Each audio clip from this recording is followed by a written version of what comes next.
Ça, c'est un personnage tout à fait étonnant qui s'appelle Al-Idrissi, hein, qui est le plus grand géographe de l'époque.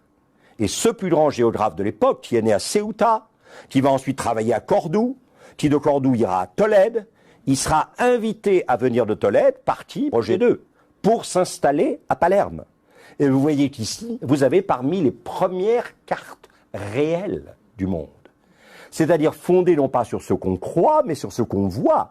Parce qu'à l'époque et même après, il y a quand même des gens qui croient que c'est ça la carte du monde. Hein, c'est-à-dire autour, la marée océano, hein, le nord, l'est, le midi et l'ouest. Au centre, la mare magnum sive Mediterraneum, la grande mer ou mer Méditerranée.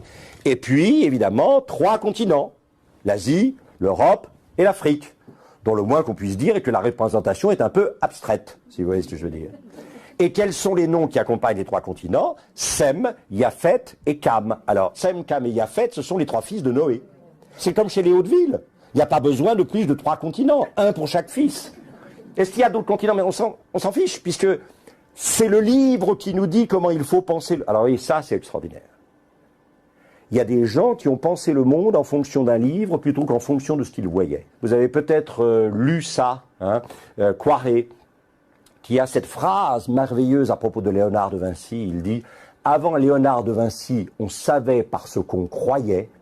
Après Léonard de Vinci, on a su par ce qu'on voyait. » Et ça, c'est fondamental. On est passé d'une connaissance dogmatique à une connaissance empirique ou expérimentale. Eh bien, Al-Idrissi, c'est probablement le premier géographe qui a fondé sa représentation du monde, non pas sur le dogme, mais sur l'observation.